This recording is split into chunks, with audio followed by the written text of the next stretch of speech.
모세가 죽었습니다.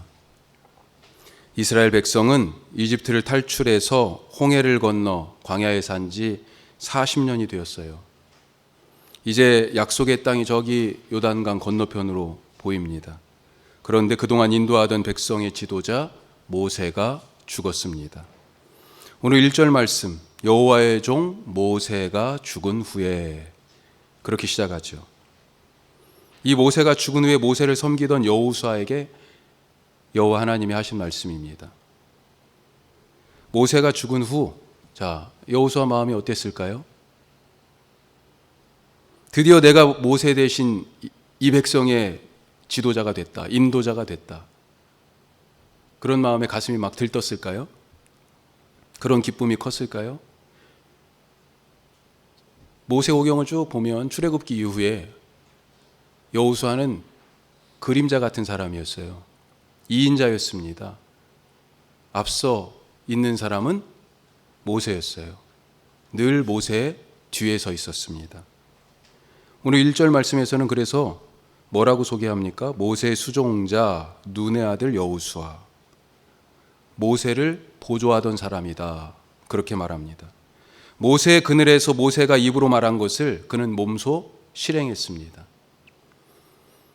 모세의 손과 발 같은 사람이었어요. 여호수아의 마음속에는 나도 우리 모세 선생님, 모세 옆에서 오랫동안 배웠는데 할 수 있어, 이런 자신감이 넘쳤을까요? 모세가 죽고 나서. 이 여호수아의 마음이 어땠을까? 여호수아가 직접 얘기하지는 않지만 하나님께서 하시는 말씀을 통해서 이 여호수아의 마음이 어땠을까 생각해 볼 수 있습니다. 6절 말씀 보세요.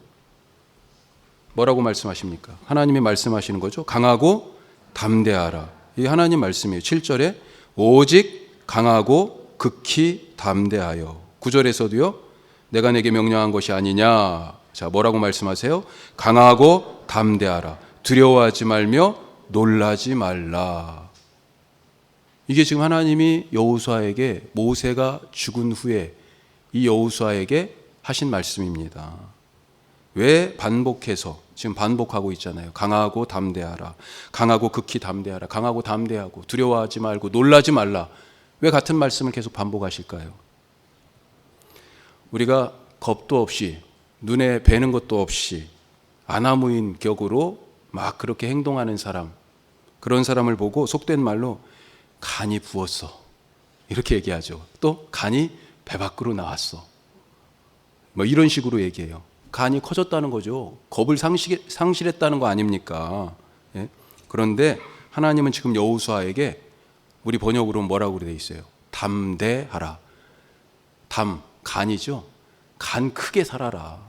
담대하라. 용기를 가져라. 간이 지금 조그만해졌다는 것입니다. 위축돼 있어요. 오그라들었어요. 용기를 잃어버렸습니다. 두려움이 생겼어요. 감당할 수 없는 위급하고 위험한 상황에서 위축되어서 무엇을 해야 될지 지금 판단력을 잃고 우왕좌왕하고 있는 것 같아요. 우는 아이에게 뭐라고 말합니까? 울지 마. 울기 때문에 울지 마라고 얘기하는 거죠. 똑바로 가지 못하고 왼쪽으로 오른쪽으로 비틀비틀 하는 사람에게는요, 바로 가라고, 똑바로 가라고 말합니다. 여호수아에게 담대하라고 하신 것은 여호수아가 지금 담대하지 않다는 것입니다. 요단강을 건너서 지금 약속의 땅이 저기 앞에 보이는데 담대하지 않아요.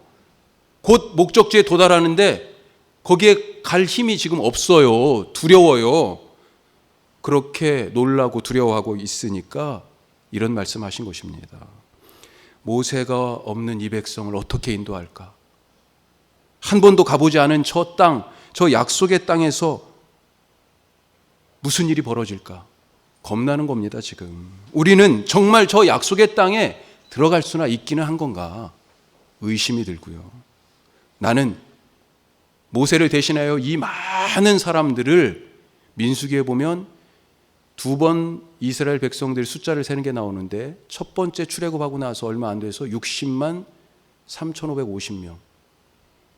그 다음에 두 번째 마지막 요단강을 건너갈 때 그때도 거의 비슷해요. 60만 1,730명. 이 많은 백성들을 모세가 그렇게 인도해서 지금까지 순탄하게 어려움을 넘어서 여기까지 왔는데 나는 정말 이 백성들을 인도할 합당한 자격이 있는 사람인가? 여러 생각이 들었겠지요, 여호수아에게. 그런데 늘 의지하고 따르던 그 스승 모세를 잃은 슬픔과 앞으로 당할 일에 위축되어서 심지어 불투명한 미래를 보면서 두려움에 휩싸여 있으면서 백성들이 자기 뜻대로 움직여주고 자기 말을 들을까 그렇게 의심하고 걱정하면서 자신 없어 하던 이 여호수아에게 하나님이 어깨를 탁 두들기시면서 뭐라고 하세요? 야, 그래, 숨을 깊이 들어 마시고 가슴을 쫙 펴고 용기를 내라. 용기를 내라. 저기 눈을 들어서 한번 쫙 봐라. 그러면서 네가 발로 밟는 그 땅을 줄 것이다 라고 하시는데 그 땅의 경계를 말씀해 주세요. 남쪽 광야에서부터 북쪽 레바논까지, 저 동쪽 유프라테스 강 끝에서부터 이쪽 서쪽 지중해까지 그 모든 땅을 너희에게 주리라. 너희 것이다. 바라보라고 하십니다. 용기를 내라고, 두려움에 마주서서 미래를 향해서 발걸음을 옮겨라. 주님이 지금 격려하고 계십니다. 제가 중학교 1학년 때 겨울방학이에요. 2학년이 되는, 제가 7살에 학교를 들어갔어요. 그러니까 조금 더 어린 거죠. 1학년 겨울방학 때 군대에 가려는 형님, 그때 당시 군대 가는 게 정말 두려운 일이었죠. 체력을 키워서 가야 된다고 그러면서 운동을 시작한 겁니다. 형님이 언제 운동을 시작했냐? 새벽에 운동을 하겠다고. 그래서 형님을 따라서 그때 4시 새벽 기도회를 같이 가서 저하고 1살 어린 동생하고 같이 형님 따라서 새벽 예배를 그렇게 드리고, 어두컴컴한 시골에 다 밤에 달 보고 다녔고 그랬잖아요. 어디 가로등이 있어요. 그런 게 없지요. 저기 들판 한가운데 있는 집 하나, 그 집에 켜있는 전등 그거 보고 가고 그랬었는데, 그 깜깜한 비포장 신장로를 한 10리쯤 그렇게 아침에 한참 달렸었습니다. 형님이 먼저 앞서가고 저와 동생은 한참 뒤쳐져서 형님을 따라갑니다. 그런데 이 새벽길을 달릴 때마다 무서웠어요. 무서움이 있었습니다. 길가에 쫙 늘어서 있는 그런 소나무 때문에. 여기 있는 소나무들은 그래도 치악산 올라갈 때 쫙쫙 뻗어 있는 금강송 같은 거, 그런 거 있잖아요. 그런데 거기는 왜 이렇게 그 시골 동네는 이 소나무가 꾸불꾸불했는지, 그것도 길가에 그렇게 딱 서 있으면요, 마치 큰 장승이 이러고 있는 것처럼, 그 불빛도 없는 거기에서 그 소나무의 그 실루엣이 그런 큰 장승처럼 오기만 해봐 라고 하는 그런 느낌으로 보인 거죠. 분명히 그게 소나무인 줄 아는데, 그런데도 무서운 거죠. 자꾸 눈길이 거기로 갑니다. 안 보려고 하는데도 자꾸 봐지고요. 그만둘까? 무서운데? 하지만 달렸습니다. 계속 달릴 수 있었어요. 왜요? 형님이 앞에서 달리고 있고 동생이 저와 함께 뛰고 있기 때문에. 그 나무 옆을 지나갈 때 그래 역시나 맞아, 소나무 이거 맞지. 당연히 알지만 다시 한번 확인하는 거죠. 그래, 소나무지. 두려움이라는 것이 이렇지 않습니까? 멀리서 보면 두렵습니다. 그것이 무엇인지 알고 있고 어제도 그와 같은 일을 만났지만 사실은 다시 그 두려움이 엄습해 오지요.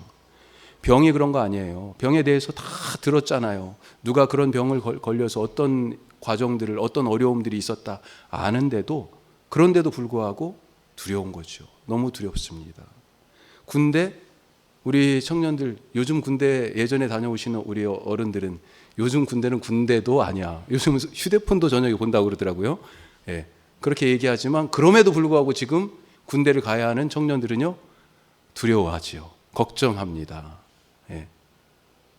우리 삶에 그런 두려움들이 참 많아요. 알아도 두렵고 몰라도 두려워요. 미래의 일이기 때문에. 두려움이라는 것이 사실은 멀리서 바라볼 때는 그런 두려움이 있어요.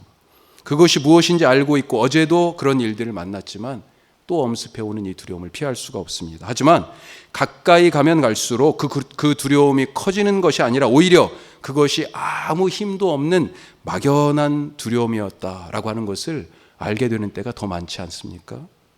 두려움 마주해야 합니다. 마주하실 수 있길 바랍니다.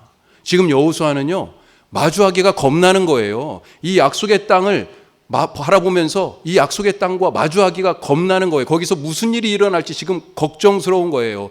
모세가 떠나서 이제 자기가 리더십을 행사해야 하는데 그것이 두려운 거예요. 피하고 싶습니다. 두려움은 마주해야 합니다. 그래야 이길 수 있습니다. 겁을 집어먹고 다가가지 않으면 늘 거기에서 막히게 되는 거죠. 죽음이 두려운 것은 왜 그렇습니까? 안 죽으려고 애쓰기 때문에 그런 거죠. 죽으려고 하면 죽음이 두렵지 않습니다. 죽음을 마주하지 않으니까 죽음이 두려운 거예요. 두려움은 용기를 가지고 마주해야 되는 것입니다. 우리의 삶에서 어떤 일들이 우리 앞에서 가로막고 두렵게 합니까? 주님이 주시는 그 용기로 마주하실 수 있기를 바랍니다. 이렇게 막연하던 두려움 어떻게 이길 수 있어요? 어떻게 무엇으로 마주할 수 있어요? 확신이 있어야 되는 거죠. 새벽길을 달리던 저에게 두려움 속에서도 확신이 있었습니다. 뭐예요? 저건 귀신이 아니야. 분명히 저건 소나무야. 분명한 확신이 있었어요. 우리에게도 이런 확신이 필요합니다. 신자들의 삶의 길에서 갖게 되는 확신, 이 확신 어디에서 오는 것입니까? 우리가 무엇 때문에 확신을 가져요? 하나님의 말씀에 근거한 확신이 필요하다는 거죠. 모세가 죽은 후에 여호수아에게 하신 첫 번째 말씀이 2절 말씀이에요. 자, 우리 2절 말씀 한번 보죠. 자, 같이 읽습니다. 내 종 모세가 죽었으니 이제 너는 이 모든 백성과 더불어 일어나 이 요단을 건너 내가 그들 곧 이스라엘 자손에게 주는 그 땅으로 가라. 아멘. 가라고 하시는데 단순히 가라는 것이 아니고요. 약속을 따라 지금 가라고 하시는 것입니다. 가야 할 그 땅은 하나님이 이스라엘 자손에게 주겠다고 약속한 땅이라는 거예요. 왜 이 땅 주시는 거예요? 아브라함에게 이미 약속하셨기 때문에 그래요. 이삭에게도 약속했고 야곱에게도 약속하셨기 때문에. 그리고 지금 누구에게도 약속했어요? 여호수아 바로 전 세대 모세에게도 얘기했었다는 것입니다. 지금 여호수아와 함께한 이스라엘 백성들은요, 애굽에서 400년간 종살이하던 그 부모들의 자식들입니다. 출애굽에서 홍해를 건너온 사람들은요 다 죽었어요. 지금 그 사람들은 오늘 이 말씀을 듣는 여호수아와 지금 함께하고 있는 이 시점에서 출애굽했던 사람들은 없습니다. 없어요. 딱 두 사람 남아있다고 되어 있잖아요. 누구요? 여호수아와 갈렙. 나머지는 다 광야에서 죽고요. 지금 여호수아와 함께하고 있는 사람들은 광야에서 태어난 사람들이에요. 이들은 애굽 땅도 모르지만 가나안 땅도 모릅니다. 오직 광야만 알고 있어요. 광야에서 태어나고 지금까지 자랐기 때문에 인생 전부가 어디에 있어요? 광야에 있습니다. 하지만 이들은 광야에서 하나님이 누구신지를 배웠어요. 왜 자기들이 광야에서 태어났고 물어봤을 거 아니에요. 우리는 왜 여기 살고 있어요? 우리는 여기서 왜 이러고 있어야 돼요? 왜 광야에서 태어났고 광야에서 살고 있으며 이제 어디로 갈 것인지 이동하잖아요. 계속 텐트를 치고 살았잖아요. 집이 아니었습니다. 우리 어디로 갈 거예요? 이것이 삶의 질문이었어요. 사실 인생의 질문이 그거잖아요. 가장 근본적인 인생의 질문이 무엇입니까? 사람이 어디에서 와서 무엇을 하다가 어디로 가느냐. 이것에 대한 대답이 어디 있어요? 바로 이 성경에 있는 것 아닙니까? 그래서 어디서부터 왔는지 창세기부터 얘기하잖아요. 어떻게 지금을 살아야 하는지 예수님이 보여주셨잖아요. 어디로 갈 것인지 계시록에서 얘기하고 있잖아요. 예. 모든 철학과 종교와 삶의 질문에 대한 대답들이 바로 이런 이 아주 가장 기본적인 어디서 와서 무엇을 하다가 어디로 가는지에 대한 대답 아니겠어요? 광야에서 지금 그런 것들을 물어봤죠. 부모들이 얘기해 줬어요. 우리가 출애굽해서 왔다. 그래서 여기 광야에서 살고 있다. 이제 앞으로 약속의 땅에 갈 것이다. 이들은 광야를 머물 곳이 아니라 그래서 거쳐가는 곳으로 배웠다라고 하는 것입니다. 하나님의 약속이 어디에 있습니까? 이 광야에 있지 않아요. 하나님의 약속은 이 광야에 있는 것이 아니라 요단강 건너편에 있다는 그 약속을 믿어야 지금의 이 상황을 넘어설 수 있고 막연하고 불안한 미래에 대한 두려움을 이길 수 있는 것입니다. 여호수아에게 지금 하나님이 그 약속을 상기시키는 거예요. 내가 그 약속한 것처럼 이스라엘 자손에게 주는 그 땅으로 이제 가라. 그렇게 말씀하시면서 3절에서 이어서 뭐라고 말씀하세요?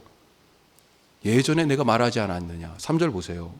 뭐라고 시작해요? 내가 모세에게 말한 바와 같이. 전에 말했다는 거예요. 약속한 거 기억하지 않느냐. 모세에게 말한 것처럼 발바닥으로 밟는 그 땅 모두를 너희에게 주리라. 이 신명기에 모세에게 이 약속을 한 대목이 나옵니다. 다시 여호수아에게 얘기하고 계세요. 4절 말씀 보세요. 아까도 말씀드렸지만 그 땅, 약속의 땅의 경계가 어느 정도인지 남쪽에서는 광야부터 북쪽에 레바논까지, 저 동쪽으로는 멀리 유프라테스에서부터 또 서쪽으로는 대해, 어디예요? 지중해까지 다 그 땅이 바로 너희 것이다. 내가 그렇게 약속했다. 9절 말씀에 뭐라고 돼 있습니까?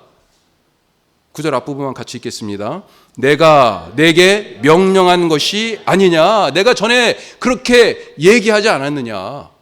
그래서 너희가 지금 이 광야를 걸어서 여기 요단강 앞에까지 오지 않았느냐 말씀하고 계시는 거죠. 누가 이집트를 탈출해서 광야를 지나 약속의 땅에 가는 이 여정을 계획했습니까? 누가 계획했어요? 이스라엘 백성들을 위한 땅 누가 준비했습니까? 하나님이 하신 거잖아요. 다 하나님이 약속하셨습니다. 하나님이 계획하시고 하나님이 준비하시고 하나님이 실행하셨습니다. 그것을 믿는 자가 두려움을 이기는 것입니다. 계획하고 준비하시고 약속하신 분이 자기 계획을 이루시고 준비하신 것을 주시고 약속을 실행하시는 신실하신 분이신 것을 믿는 그 사람이 바로 인생에서 성공하는 사람인 것을 아시길 바랍니다. 하나님이 전에 자기 백성 이스라엘이 살 땅에 대해서 그렇게 약속하셨잖아요. 그래서 이 땅은 이스라엘, 이 백성이 살 땅입니다. 발로 밟는 그 모든 것들이 바로 약속으로 주실 땅이에요. 그 땅은 누구 거예요? 바로 우리 것입니다. 약속을 받은 우리의 것이에요. 우리의 현실, 우리의 미래 한번 바라보십시다. 우리는 무엇을 믿고 있습니까? 지금 이 요단강을 건너기 직전에 여호수아와 이 백성들이 믿어야 할 것은 무엇이에요? 하나님이 내 삶에 대해서 준비하시고 계획하셨고 약속하신 것, 그것을 믿는 것. 그것이 바로 이들에게 필요한 것이고 지금 우리에게 필요한 것 아니겠습니까? 이 신실하신 하나님, 한 번 약속하신 것은 이루시는 하나님을 믿고 두려움을 이기고 오늘도 믿음으로 한 걸음씩 더 나아가시기를 부탁하고 축복합니다. 자, 마지막 세 번째로 하나님께서 함께 하시는 것을 믿자 하는 것입니다. 첫 번째는 두려움에 직면하자라고 하는 거예요. 두 번째는요, 그 두려움에 맞서기 위하여서는 무엇을 붙잡아야 돼요? 약속을, 말씀을 붙잡아야 된다. 세 번째는요, 하나님이 우리와 함께 계심을 믿으라 라고 하는 것입니다.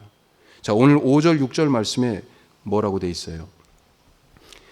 내 평생에 너를 능히 대적할 자가 없으리니. 이거 엄청난 말씀이죠. 나하고 붙어도요 아무도 나를 못 이기는 거예요. 아무도. 제가 이번에 수련회 가가지고 이시영 성도님하고 붙었었어요. 기억나시죠? 예.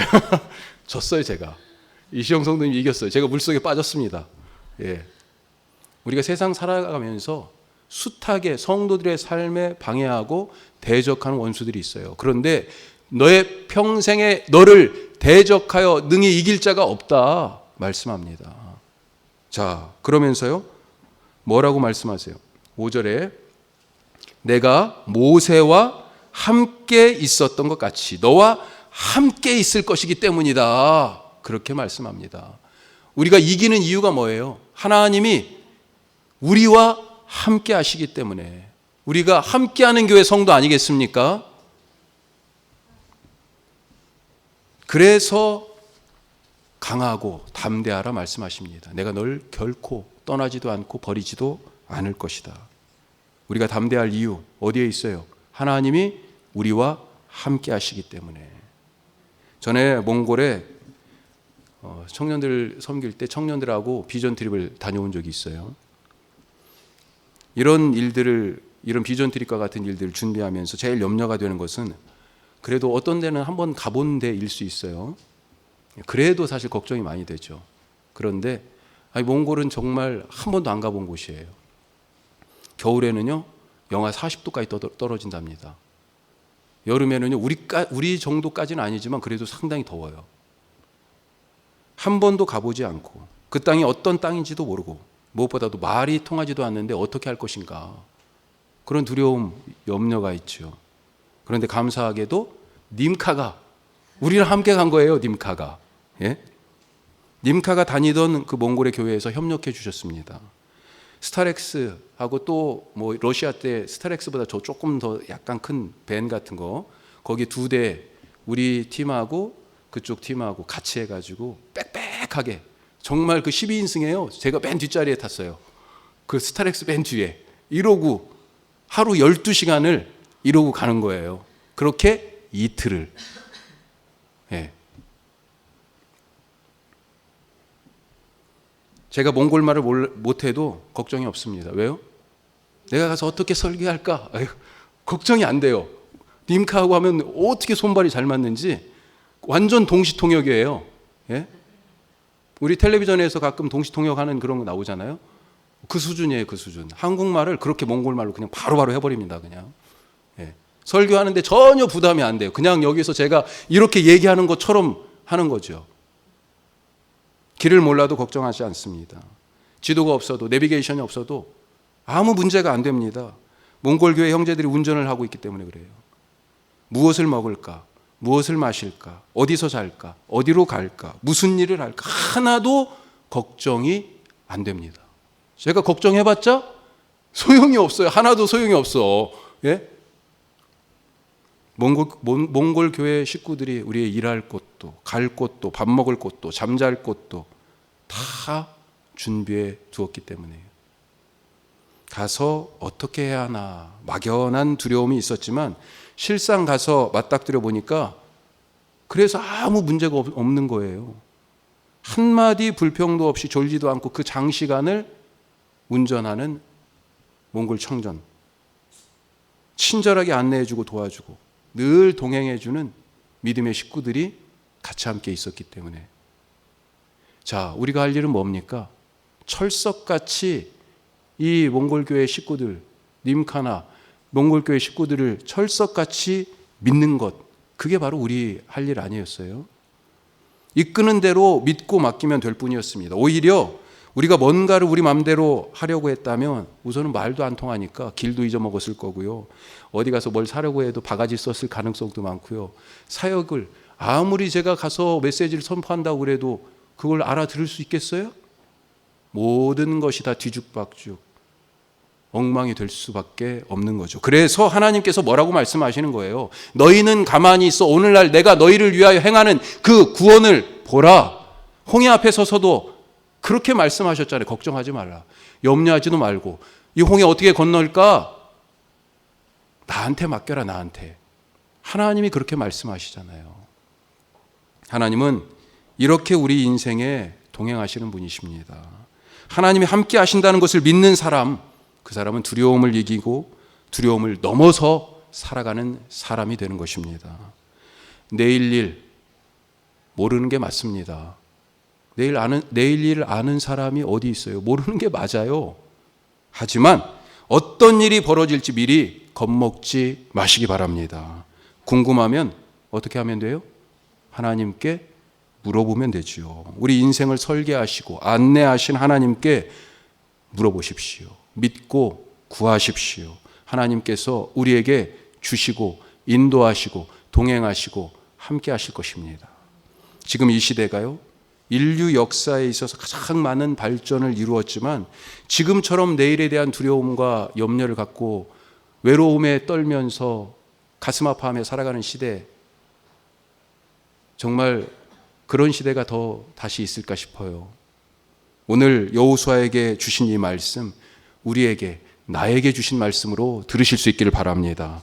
용기를 내서 두려움을 마주하고 하나님의 약속을, 그 말씀 안에서 주신 그 약속을 확신하여 믿고 임마누엘의 주님이 나와 함께 하심을 믿음으로 약속의 땅에 사는 복된 삶을 살아가시기를 주님의 이름으로 축복합니다. 기도드리겠습니다.